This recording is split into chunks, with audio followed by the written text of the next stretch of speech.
all know how tough has this been the last 2 years. All of a sudden, a lot of things that we were always given for granted, we have discovered that are not so easily granted, and that we need to still work for them every day. Like being on a bicycle, pedaling, and all of a sudden you didn't stop slowly the bicycle, just somebody put a stick in the road and it was like boom, and from one day to the other everything was dark, and this light that was being produced by this bicycle from 1 second to the other was blind, and we couldn't see anything around. And after a while, when you turn off the lights, and after a while your eyes gets used to the dark, and you start to see around, and you say, oh, so there are a lot of things around, that you didn't see when the light was on. And among this big international mess, to witness how the Enescu Festival, from my heart, a very big compliment, because insisting on going on, fighting for this festival to become a reality, even among the huge mess we are having in the world today. It's a great lesson, I think. It's a great lesson of humility, of work. I was very, very honored, very touched that the organizers of the Enescu Festival trusted to do something special. I mean, after all, a festival is also to do things special, not out of the everyday thing. And promoting new music, it's part of a festival responsibility. And so people will hear in this concert an excerpt from my Argentinian Requiem that was written many years ago in 1985-86, and it was dedicated to the victims of the 82 war between Argentina and England.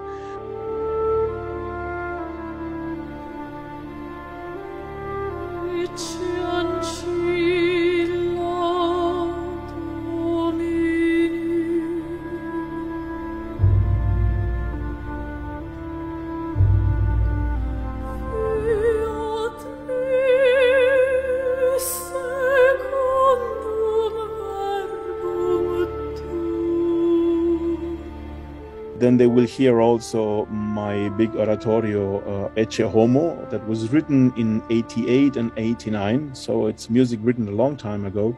Of course, revised and reorchestrated under the light of my long experience. And finally, we will have a world premiere. And that's I'm very proud about it, because we will have the world premiere of the Te Deum that I wrote during pandemic.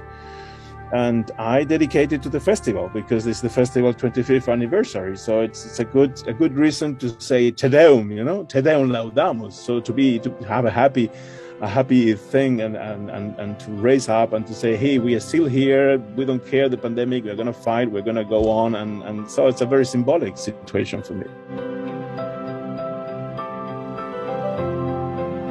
People don't have to remain indifferent.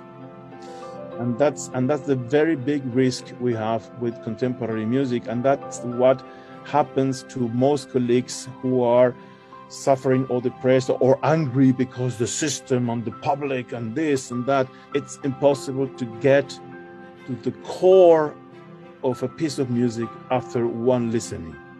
So the first listening is like, okay, yeah, I like it, I don't like it, it touched me, it doesn't touch me. If it touched me, I want to hear more, okay. If it doesn't touch me at all, probably you will never want to hear it again. So to find that button, to push that button in the people, for me is the biggest challenge of contemporary creation. And I think classic music in general is one of those miracles for which we still need the human factor. We still go to see a human on a stage, sweating, bleeding, being afraid, being happy, being this, being that. It's like a huge act of love,